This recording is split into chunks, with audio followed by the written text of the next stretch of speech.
we are moving towards non-duality. Understand that. Because that Ishvara includes all forms. So now if your attention is on Ishvara, forms are just manifestation of that one entity.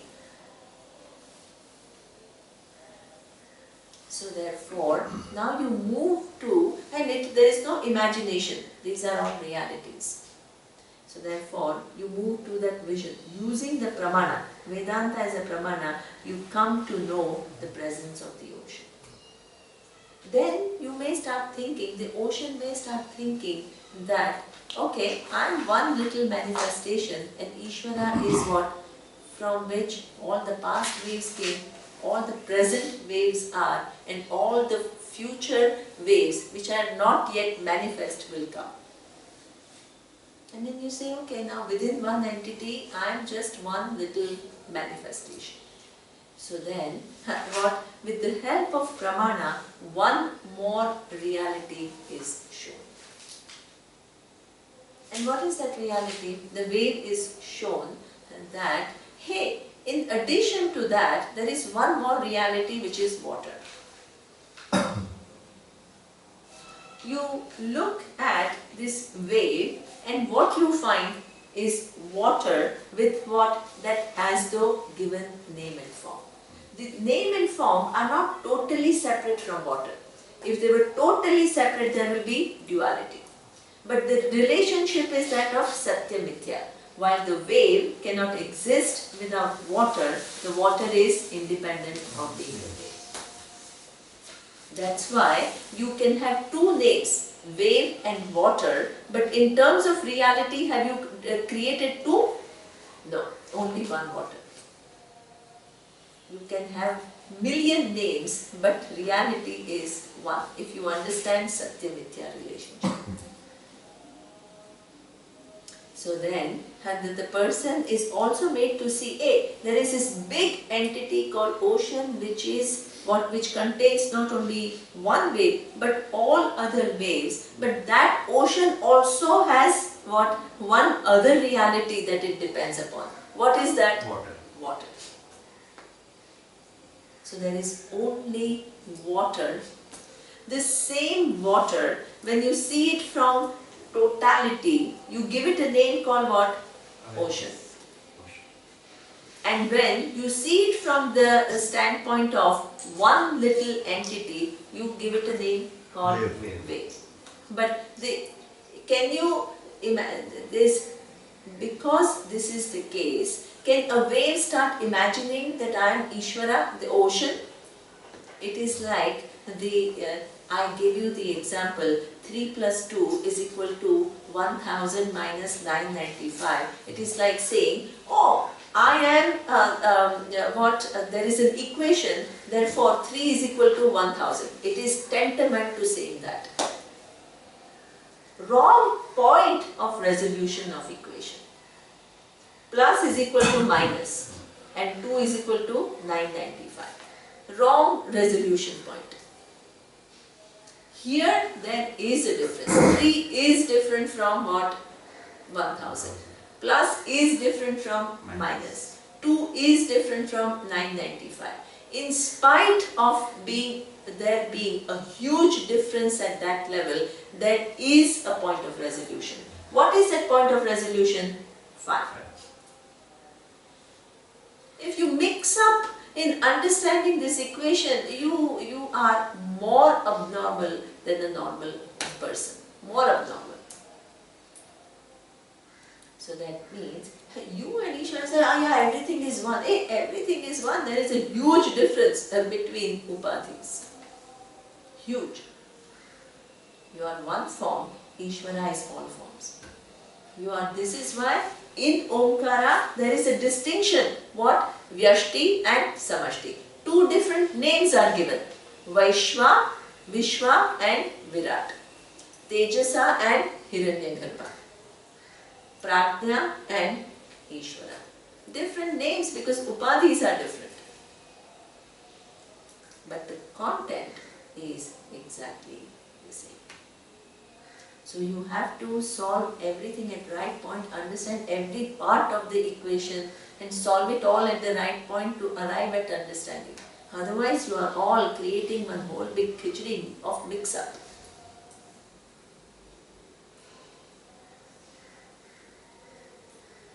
So this is how the equation is solved. That awareness that is available in my buddhi is also awareness which is what? The truth of that mudra.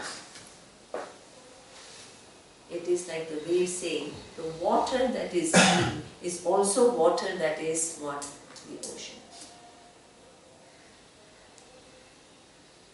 So that means water is, the eyes of the waves are programmed to see what? Only other waves. How is water available to a wave as self-evident eye? This is how it is.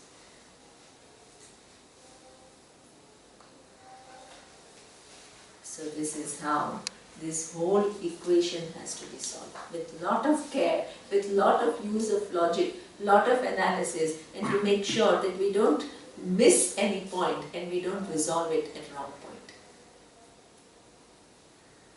It's an intricate equation. So this is what it says, that the purpose of Vedanta is to make you understand.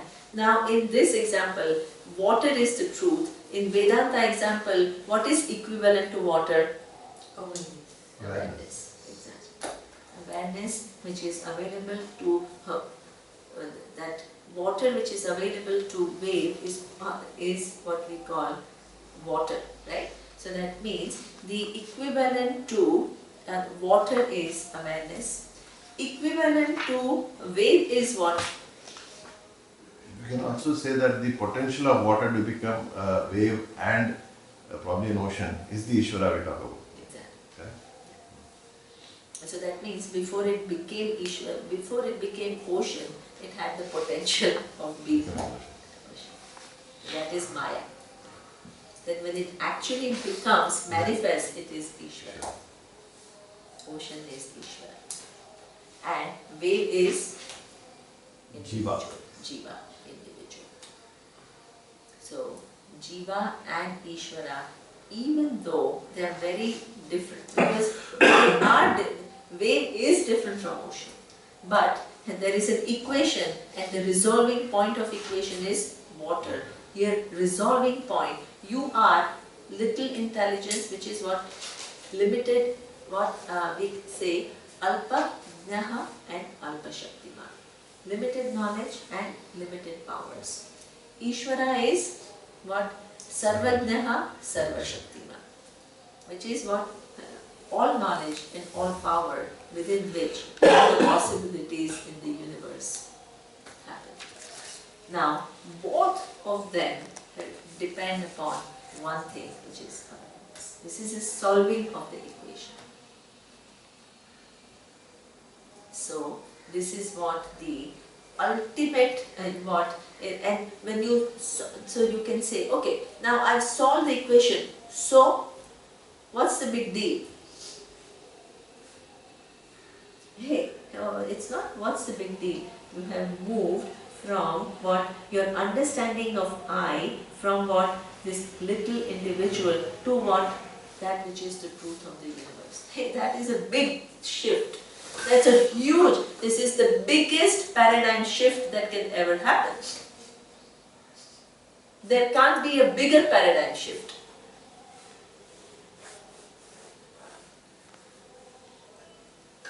And when you understand your true nature as the cause of the universe, there is no need for you to appear again in this universe as what? One little entity. This is called moksha.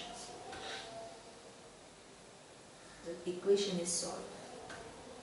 You operate from clarity. In that clarity, there is no negation of wave, there is no negation of ocean, there is only what? Solving of equation. Solving of equation doesn't mean elimination of wave and elimination of water. You see both, but you understand something more. And the whole methodology is like that, to make you see the forces, make you see forms, and come to what? One reality which sustains everything. This is how Upanishad is working.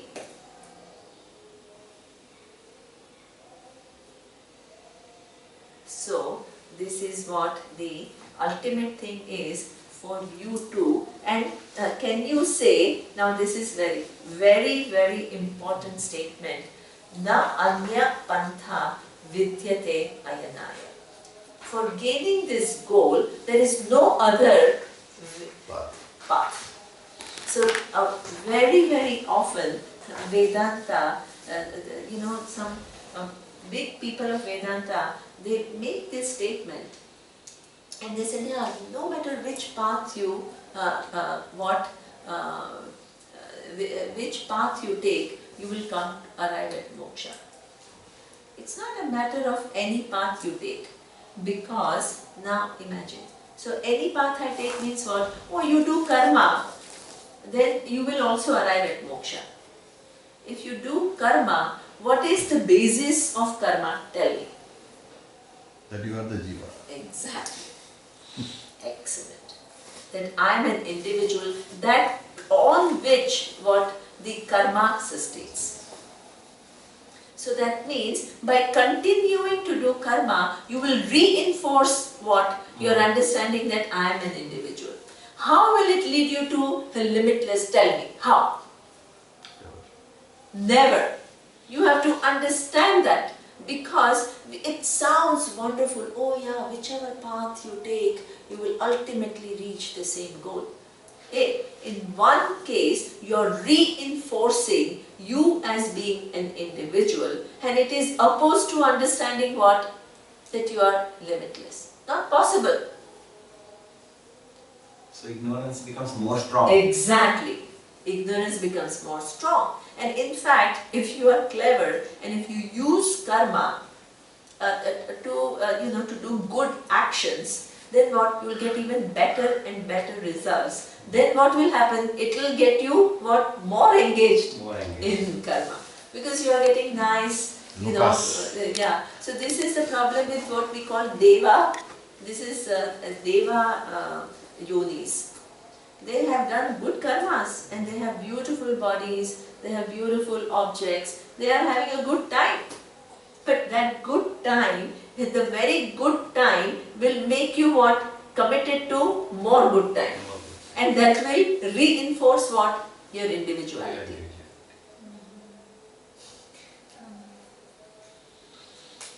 In my view, these are all names of different yoga ways. Yeah? Karma yoga, and Bhakti yoga, and so on. It was in my mind that it comes from people are saying, okay, every way will finally brings you to moksha, because out of observation that there are people who were living in Bhakti yoga still, that they got moksha, and in my mind is at the last point. The point is, you have to understand. The last step is using your buddhi. Yeah, in some ways, what you're saying, see, now I'll tell you. First let's see what are the differences, and then let's see what you're saying. You understand what is my... Yeah, I kind of understand what you're saying. See, one thing is, first let's see that, let's come to your point. I understand what you're saying little later. Now, first see that the karma yoga is very different from karma. Please understand. So you have to make a distinction between karma and karma yoga. Karma yoga is a very specific term. Here we are talking about karma. Karma means action. Action with what? The idea that I am what?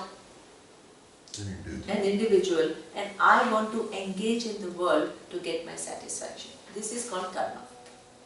And it will what? Keep that individuality going. And in fact, the more clever you are in using the karma to get desirable situations, more you will want to do more karmas, to have more pleasures. It will bind you to this ignorant this individuality, which is not the true nature of yourself. Now, bhakti. What is this bhakti? Now, most of the time, please understand, most of the time, a bhakta, a devotee, what is the orientation of the devotee? Tell me. Dharma pursuit. No, the orientation of devotee is, there is an entity called it's a Ishvara, duality. which is away from me, and I have to what? Pray to him. Pray to him. So you are more and more and more and more devoted. Will it take you to? Never. The same cycle. Same thing. It's the same thing. This is why sometimes it may seem as though religious people have an advantage when they listen to Vedanta. Sometimes it is not so. The very religious orientation that we have, which is what? Seeing some big entity which is away from you, now when you are taught that actually there is an equation between the two, you can't handle it. You take it as blasphemy. How can I be what? Same as Ishvara? This is stupid. How can you even think of that? So that means the very belief which can be to an advantage itself is what can turn into a disadvantage. This is where I told you, I was discussing with one person, and he was a very staunch Christian. So he knew that I was learning Vedanta. So he said, why are you interested in Vedanta? Why don't you accept this Jesus Christ? So I said, you know what? At least from what I understand, the starting point is that you are a sinner, and then what? You will be saved if you take refuge in one person. I said this is a starting point. I don't know, maybe it's a theology, it's not what Bible says or it's not what Christ said, but this is what the normal understanding of an average Christian is. And I said, but at least Vedanta, doesn't the starting point of Vedanta is you are the whole, you are the cause of the universe. They are not the same, they are very different. I said I'd much rather invest in understanding what, that I am the cause of the universe than believing that I am a sinner and live the rest of my life like that. So I thought that I gave a good argument, and the person, it will trigger some thinking in the person. The person said, hey, this is a blasphemy. You are not at all Ishvara. How can you even think that you are Ishvara? This is a work of a Saturn. So that means the person is a believer, is a staunch believer. Is it helping the person to understand the vision of oneness? It's an obstacle. These are not paths. So therefore, one has to be very, this is like Vedanta means you have to be a thinker. So therefore, this bhakti, it's not only Christian, ask Hindus, same. Vishnu is, I'm so used to Vishnu being a big entity, how can I understand that I and Vishnu are one? The very belief will keep you from coming to Vedanta. You're so comfortable. I'm Vishnu, I don't believe in Shiva. Shiva, exactly. So many. Shaivites and this Iyers and Iyengars. So, just listen to the whole argument and see the whole picture. After that, you can ask a question. So that means the bhakti itself cannot lead you to what? Moksha. So you can't treat them all as the same path. There is a huge logical flaw. It sounds wonderful, but it is not exactly the same. One requires to be thinking to see the validity of ideas and move beyond what sounds nice. The third thing is that the fourth path is what considered to be what? This Hatha Yoga. Now, Hatha Yoga is wonderful. Nobody is saying no. It is meant for what? A good body and what? A good, what? Hopefully a quieter mind. Wonderful. But it's the same trap. That the more, our teacher used to say that I know every time that the yoga person is sitting in my class. How? Because they will be so conscious of their posture, they'll keep correcting their posture. Especially in America. So that means the person cannot go beyond what? The body. The body. Because the perfection at the body level is a never-ending pursuit. Never-ending. One day you have successfully avoided a backache, there is no guarantee tomorrow it will not come. So that means you are constantly at it. And it is a never-ending. You can always make your posture a little better, you can always make your spine more erect, you can always do this, you can always do that. Your whole focus is where? In what you are not. Life goes in making a body perfect, which Vedanta says you are not. That you need a healthy body, it's a different ball game altogether. But here the life pursuit becomes that. A difference, you have to see the difference. Life pursuit becomes what? I do pranayama so that I have a quiet mind.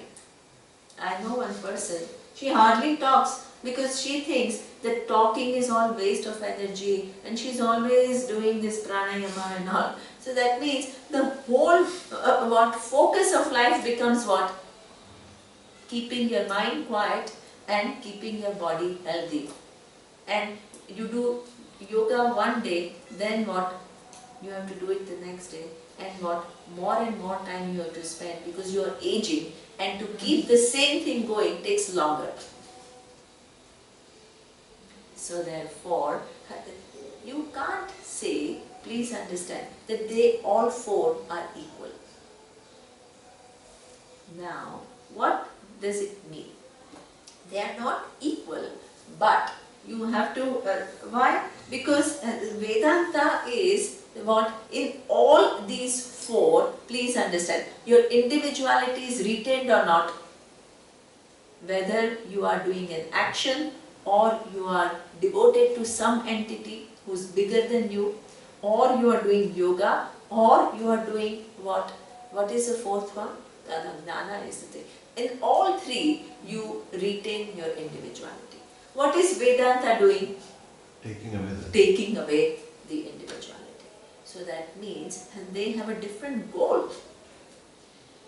One has to understand that. Now, having understood that they have different goals, one also has to reconcile. Reconciliation is very important. So that means very Vedanta talks about that. The goal you can't be confused about. The goal of Vedanta is what? That you need to have a paradigm shift about who you are.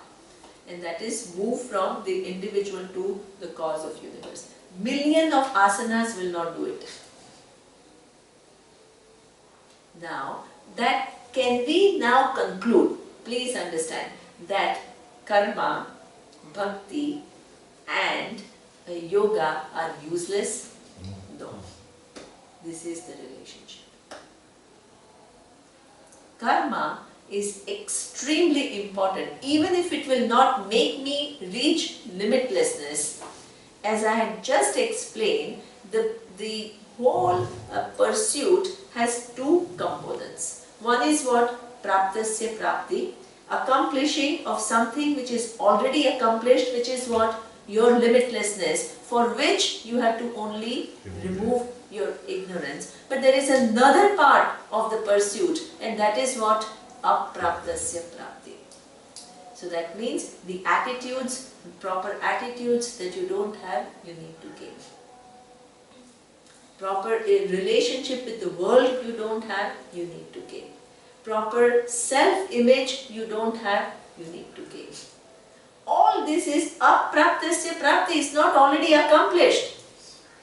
There, karma has a role to play. Karma has a role to play, not as a primary means, but as what? Secondary means. Primary means is what? Understanding the equation, which is what? Knowing my true nature. But karma becomes a secondary means. I can't put it at the same level. It becomes a secondary means because how will I change my attitudes unless I engage in action? When I'm engaging in action and my mind starts telling me, oh, I'm bored. This is so boring, I don't want to do it. I have to change my attitude. I have to see that what we see, that hey, I am born in this interconnected universe.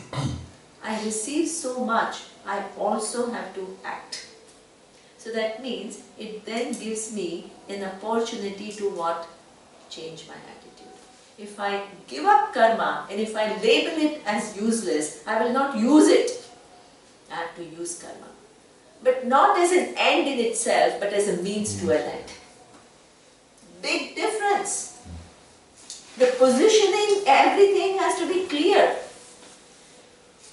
So that means karma becomes a means, please understand, for everybody else, the engagement of karma is what? I'm a little individual and I have to get more to satisfy myself. That is the orientation. Karma yoga is not equal to karma. Don't mix the two. Karma yoga has a different definition. When I understand the definition of karma yoga, you please write down. And when you understand that you want moksha, and for moksha you need preparation, when you begin to use karma as a means for preparation, look into yourself and change your behaviors, change your attitudes, change your orientation, that is called karma yoga. You are using karma to prepare yourself for knowledge. So all apraptasya prapti is a karma yoga. Exactly. Through karma yoga, you invest in what? Having the right attitudes, you take care of your emotions, you take care of everything. So that is karma yoga. So that means karma, you can't, it will not, what is a relationship? Understand. Karma by itself cannot lead to moksha, but I can use karma to what, with the right understanding, to prepare myself for the knowledge. So neither I can say karma will lead to moksha, nor I can make a statement karma is useless. Very important. Karma has a big role to play because it is through which you are going to get well. We move from one extreme to the other. Either we just say, oh, karma will lead to moksha, there is no clarity. Or we say, oh, let's leave karma because this is only knowledge and let's leave karma. Both are wrong.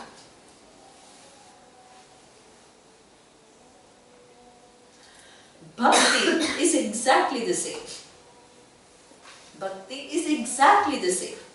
And that if I continue to do some bhakti to some entity which I have no clue and I have just concluded there is some big entity out there, it will never lead to, where is the question of equation? But if I begin to understand through Vedanta that there is an all-pervading presence which is Ishvara, and if I begin to align myself to that all-pervading presence, and I use that all-pervading presence to get well, to get rid of my resentments, my guilt, my hurt, then it is such an important means. So, bhakti per se will not lead me to moksha, but for moksha, it's inevitable to understand the nature of Ishvara and what have proper relationship with the reality of Ishvara, not imagined Ishvara. Your imagination of what Ishvara is. So that means neither you can say Bhakti alone will lead to moksha, nor you can say Bhakti is useless. Bhakti with what understanding? Your Bhakti has to evolve. Generally, our understanding of Bhakti is what? That when I am singing bhajans, when I am doing some chanting, when I am doing puja, I am devoted. And for rest of the day, what am I doing? I am doing other things. This has to change. It has to be replaced by that I can never be away from Ishvara. When I am interacting with you, there are some laws which are governing yours and my interaction, law of dharma. And Ishvara is manifesting as law of dharma. When I honor that, hey, you don't want to be hurt, you don't want to be cheated, when you don't want to be lied to, and I do what needs to be done, I am in touch with Ishvara.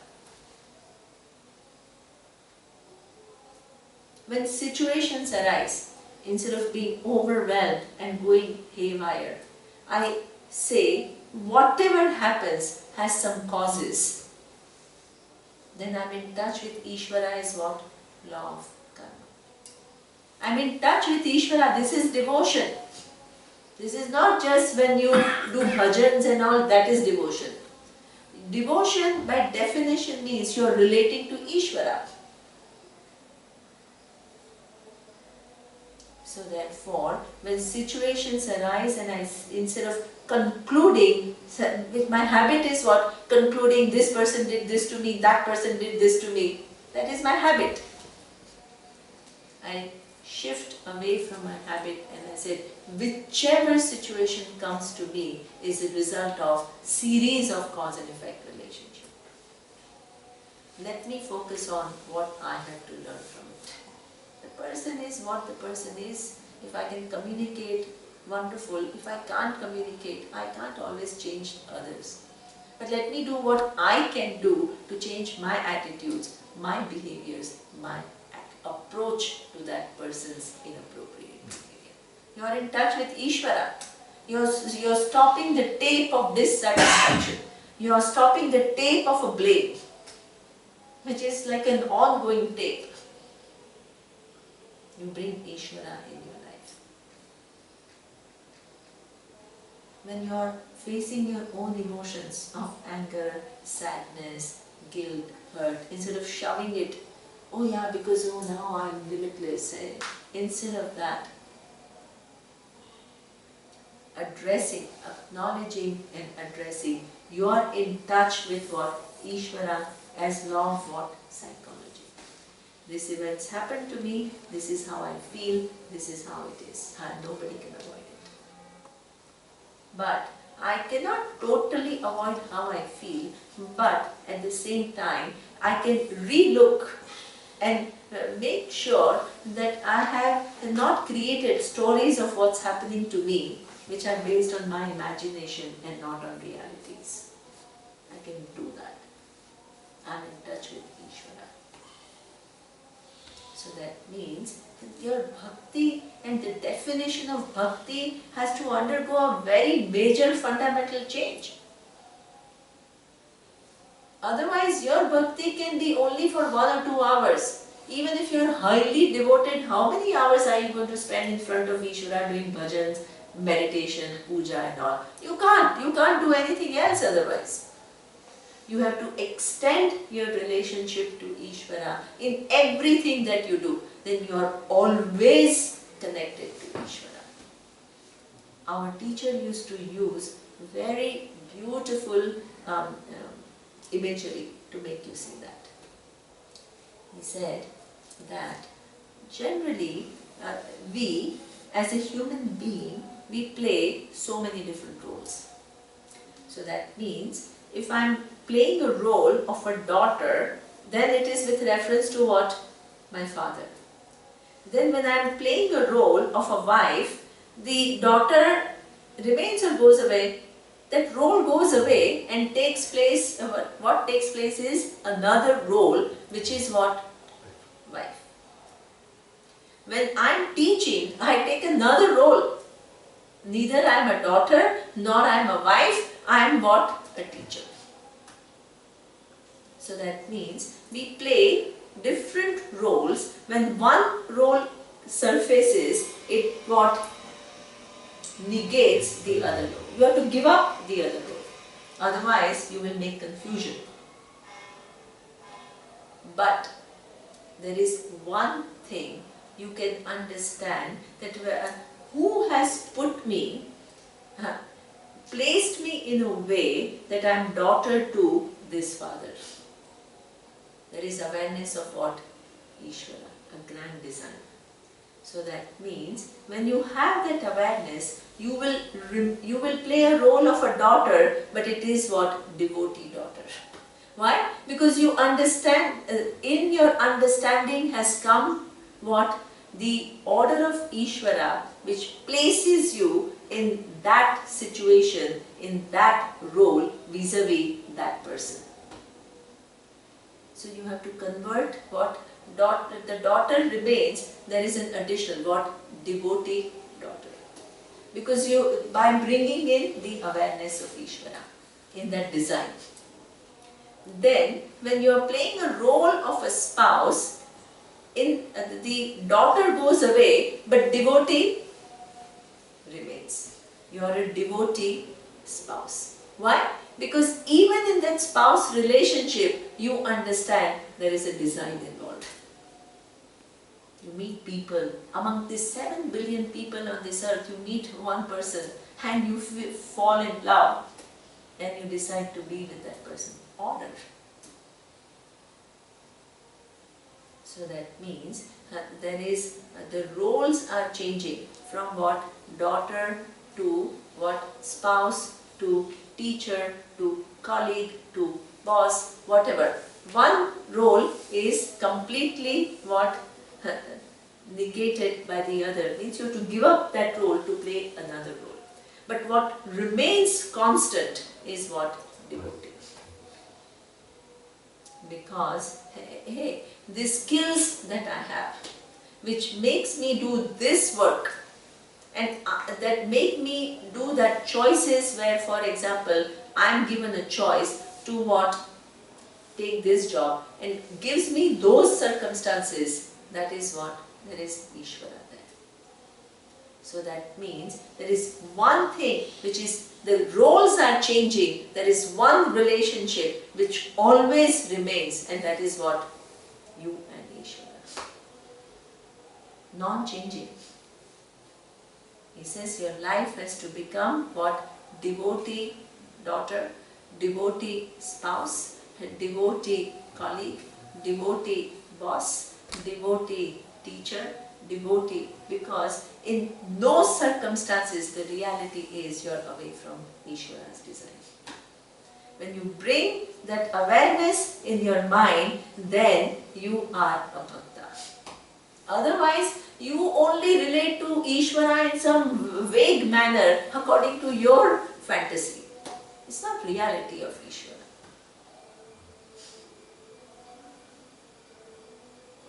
So that means that the presence of Ishvara has to percolate in your life. Percolate all through, no matter what you are doing.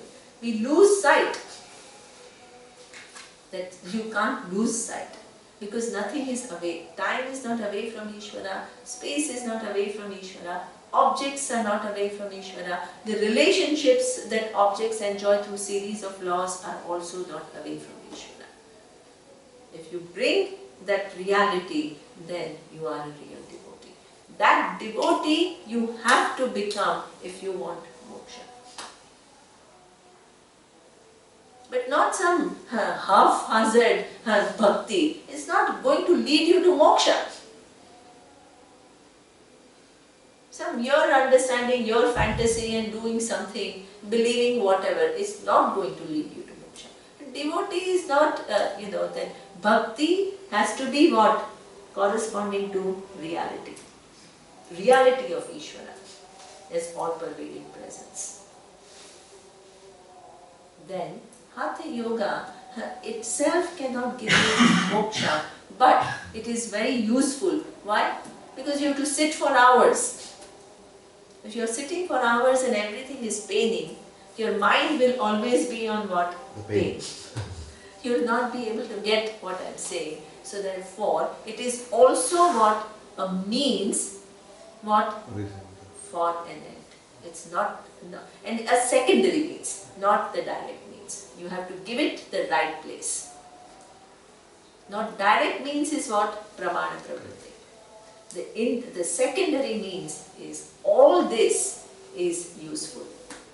Neither itself can lead you to moksha, nor it is useless. It is all aid to moksha, used intelligently, with a clarity about what is its role. So therefore, bhakti becomes important. Karma with a yoga attitude becomes an important thing, and asanas and also becomes very important, but the position of that has to be clearly understood. Otherwise, it leads to non-clarity. Anything done with non-clarity will not make you what? There's no problem. It will only not make you what? Get moksha. That's all. That's all. There are two people sitting, doing 3 hours chanting. One person is remembering Ishvara as something big entity, different from him, making duality has not much meaning. But the next gentleman sitting, chanting for the same number of hours, but taking Ishvara as his own and becoming one with Ishvara is totally different. Wonderful. Same activity. Wonderful. Like Because you it's said, clarity. I wanted one clarity, maybe we can take it offline if you want. Yes. The way Bhagavad Gita defines Bhakti Yoga and Karma Yoga, is it in line with what we are also discussing? It is in line with what we are discussing. Totally in line with what we are But discussing. then Krishna is saying that this is Bhakti Yoga and this is Karma Yoga. Krishna is saying this. What I am saying is what Krishna is saying in Bhagavad Gita. Yeah, I thought exactly. that It's there's a totally duality. in line with, yes. In my mind, I thought there was a duality over there. No. The whole, see, with the entire vision of Bhagavad Gita, now you will go there, you listen to it. At the end of every chapter, they chant, Iti Srimad Bhagavad Gita So Upanishadsu Brahma Vidyayam Yoga Shastre Shri Krishna Arjuna Samvade, whatever, Bhakti Yogo Nama Dvadashodhyaya. In this, it summarizes, it says, Bhagavad Gita has two topics, Brahma Vidya and Yoga Shastra. Brahma Vidya is what? The understanding that Arjuna has to understand that Atma is Brahman. And what is Yoga Shastra? It is all the preparation that Arjuna needs to understand this fact.